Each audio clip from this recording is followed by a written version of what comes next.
सौरभ और राधा भी वहां आ जाते हैं। रुकिए पिताजी, आप यहीं पे रुकिए, मैं जाऊंगा उस जंगल में माँ को लाने। अरे बेटा, वो जंगल ठीक नहीं है, तू घर पे रह, मैं लेकर आता हूँ तेरी माँ को। जा, तू घर पे जा।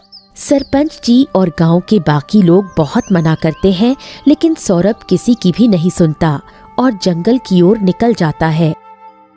जंगल में चारों तरफ एक अजीब सा डर था।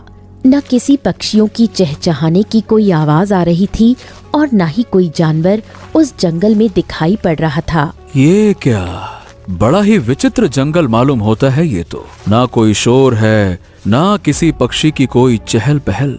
बड़ा रहस्यमयी जंगल मालूम पड़ता है। चारों तरफ सिर्फ शांति ही शांति पसरी हुई है। सौरभ जंगल के आगे बढ़ ही रहा था, तभी उसे एक गुफा दिखाई दी। हैं? ये गुफा कैसी है? मुझे उस गुफा में जाकर देखना होगा। कहीं माँ इस गुफा के अंदर तो नहीं है? उस गुफा में जाने पर सौरभ को एक अजीब सा डर था, लेकिन माँ को भी ढूंढना था। सौरभ जैसे ही उस गुफा के अंदर गया, वो देखता है पत्थर के एक बड़े से सिंहासन पर एक काली भैंस झुमकी बैठी हुई है। सौरभ झुमकी से अनजान था, क्योंकि जब भोला और रज्जो ने झुमकी को पाला था, उस समय सौरभ शहर में था। आओ आओ, स्वागत है तुम्हारा, मैं तुम्हारा ही इंतजार कर रही थी। कौन हो तुम? बड़ी ही विचित्र भैंस हो तुम। मैंने पहली बार किसी भैंस को बोलते हुए सुना है। सच सच बताओ, कौन हो तुम और इस जंगल में चल क्या रहा है? ये सारा जंगल खाली पड़ा है और शांति तो इतनी है जैसे अभी अभी किसी की मौत हुई हो। मातम छाया हुआ है इस जंगल में।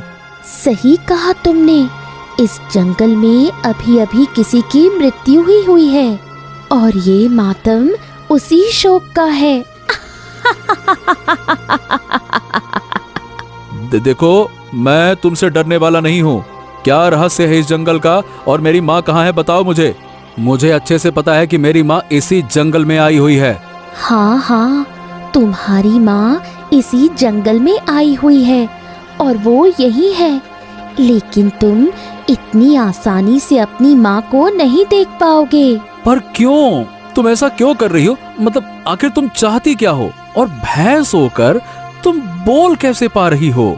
मैं कोई भैंस नहीं हूँ, बल्कि मैं तो एक राजकुमारी हूँ, जिसे इस जंगल ने निगल लिया और मेरी ये दशा कर दी। मतलब मैं कुछ समझा नहीं। तुम एक राजकुमारी हो तो इस रूप में कैसे हो? और तुमने मेरी माँ को क्यों कैद कर रखा है? देखो, मेरी बात समझो, मेरा परिवार बहुत परेशान है। मैं इतने दिन बाद शहर से लौटा हूँ, माँ से